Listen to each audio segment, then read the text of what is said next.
Hey everyone, welcome back and happy Thursday, which means happy Real Housewives of Orange County continuation day, but also happy part 2 of the Miami reunion. This is one of my favorite days. I actually don't know what are we going to do when these shows are over? I mean, I know that there's more shows that are coming out and I know that Potomac has come out and Salt Lake City. I need more though. I need more. Anyways, we're not back to talk about that. We're back to talk about this whole Lala Kent reaching out to Katie Maloney in order to make amends. Yeah. We're going to break it all down. So if you're not subscribed, get subscribed, smash the like button, show some love, and let's just jump right in.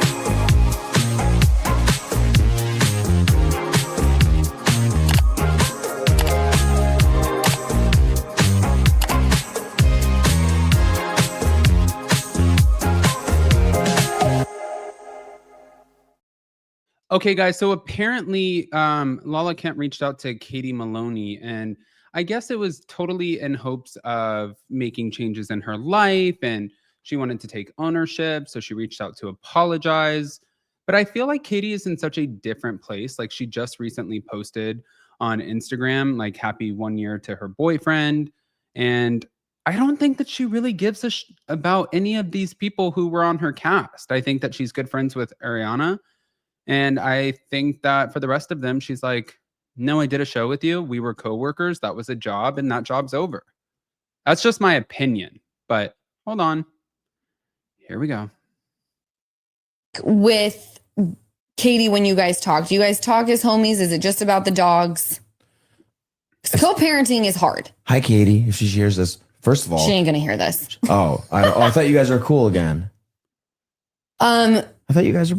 Am I losing my mind? No, I think you're referring to something that I did after, many months or a year plus of sitting on it, where I did reach out and I had worked, and I almost feel bad even talking about this because I don't want her to think that there was a reason behind why I sent it. But just with the changes that I've wanted to make in my life and take ownership, I felt it was necessary that she knew that I was sorry for the way things went down. And I didn't expect a text back. And what I've been working on with my sponsor, sorry to bore you. That's okay. But I'm listening. Is it like with Katie I'm sad. When we're making amends with anybody, you have to be okay if they're not receptive, if they don't respond. Because if you're going in looking for that, then you haven't fully taken accountability for your part, and you're looking for something selfishly to make you feel like your actions were okay. So you have to say, if I get no response or it's not accepted, can I move on still and feel okay? And I got to that point. That's a good. Before you are about to send a high stakes emotional text like that, I think that's a healthy way to do it. Like, if they don't respond, I'm at peace with that. Yeah. If you're going to be hurt that they don't respond, you shouldn't send it, right? Well, I don't think so. Yeah. Because then what's the point? Yeah. You do it for yourself. It's healing, therapeutic. Yeah. Do you think that when you're thinking about this girl that you're dating? Yeah. We won't deep dive it because I know that you share somewhat custody of your. I'm sad. When we're making. Okay, so I just want to say this really quick. By the way, thank you to Bywig. Hello, drama, because that's exactly what this is. I do agree with what Lala is saying. Like, when you reach out to have a conversation with somebody, a sensitive conversation, whether it's an apology or just trying to make amends, selfishly, you kind of do have to do it for yourself. And just know that you're in a good place, because I've had people reach out to me before and they're like, Adam, I'm sorry. And I'm like, okay, well, thank you. And I wish you the best. And, you burned me. So I'm good, but thank you. And they're like, "Thank you, Adam." And I'm like, oh my God, wait, I thought you just said you were sorry. I'm so confused. So yes, I completely agree with what she's saying. Hold on. Dogs. Yeah. Well, first, we'll go back to your question. Me and Katie are great. I don't see her that much, but she's so sweet. She's so freaking sweet to me always, and kind, and sends me funny texts sometimes. But also I'm respectful of the boundaries, and I love her boyfriend. He's a literal rock star. And he's just cool as shit. And they seem so happy and in love. I don't know the intricacies of their relationship, but it makes me so happy to see her happy. Yeah. It really does. And I have so much love for her. I think I've shared this with you already. Forgive me if I already have. But I remember she and I were driving to some event. We were talking about your guys' relationship. And I just was so curious to know, like, what does one do with like photos and things like that?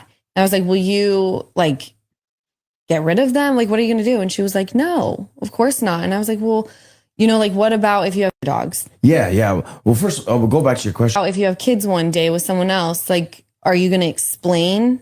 And she was like, I don't think I'll have to, because my future kids are going to know that that's their Uncle Schwartz. And I was like, that is so fucking cute and sweet. They can watch the beginning and the end of our relationship in 4K. Yeah. Or 8K. Tune in to Vanderpump Rules only on Peacock. My God. If you have kids one day with someone else, like, are you?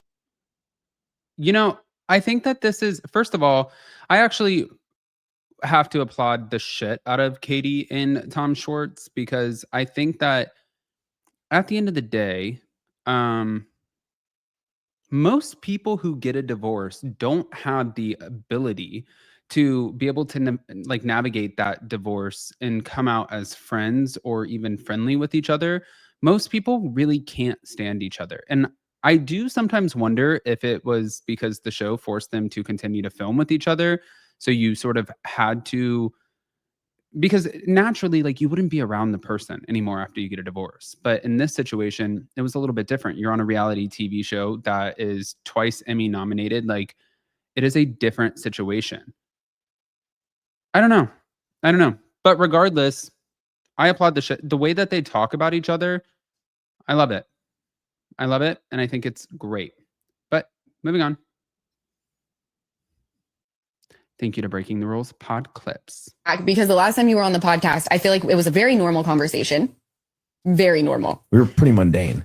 Well, after the fact, everyone was like, they're for sure fucking. They're for sure dating. They're for sure doing whatever it is that people do when they're working towards a relationship. And we couldn't shake it. And then I didn't help a few days ago with what I did. I liked it. I didn't repost it out of respect for someone I'm dating, but she is in on the joke and she gets it totally. Well, for a moment, and we won't share too much about the person that you're seeing. Thank you.